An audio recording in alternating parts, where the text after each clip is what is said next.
ng mga nagbabagang balita. Batangas PNP pinabulaanan na may kinalaman sila sa umano'y pagkidnap kay Rolly Togo.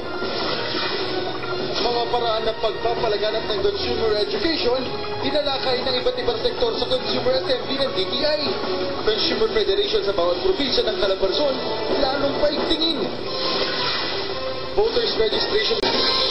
Tinalakay ng iba't ibang sektor ang mga paraan ng pagpapalaganap ng consumer education at kung paano mas mapapaigting ang pagprotekta sa karapatan ng mga konsumidores sa Calabarzon.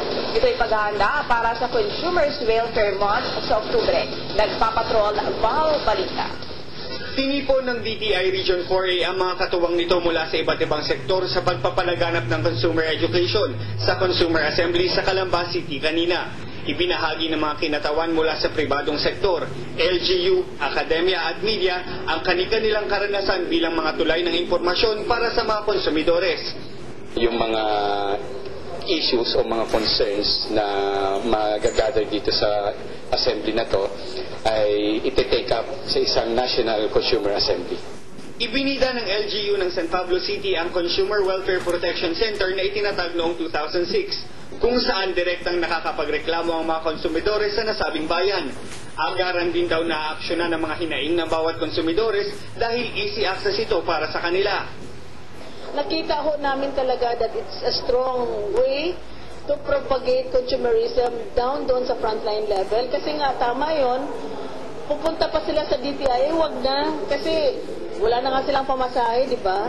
Magko-complain pa sila sa DTI. So, ang importante po, meron tayong services na may provide at the frontline level. So, kung ma-replicate yan sa all cities and municipalities, no, sa, hindi lang sa Calabarzon, but sa buong Pilipinas, ay napakagandang vehicle po yan. Ibinahagi naman ng ABS-CBN Southern Tagalog ang papel ng media sa pagprotekta sa karapatan ng mga konsumidores.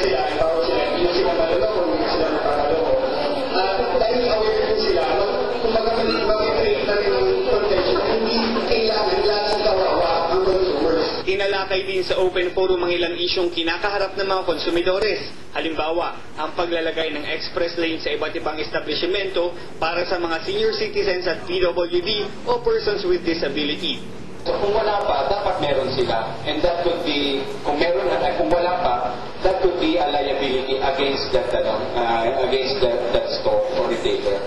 Plano ring palakasin ng mga Consumer Federation sa bawat probinsya ng Calabarzon. So sana po, with this yearly assembly, ay makagawa ho tayo ng paraan para masustain ho talaga natin itong mga consumer organization mula ho sa provincial level, regional level, national level, at sana po maka-affiliate pa tayo sa international level.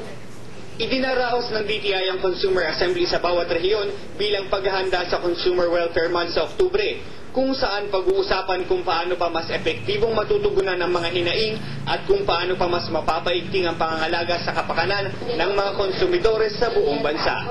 Val Balita, Patrol ng Pilipino, Calamba City.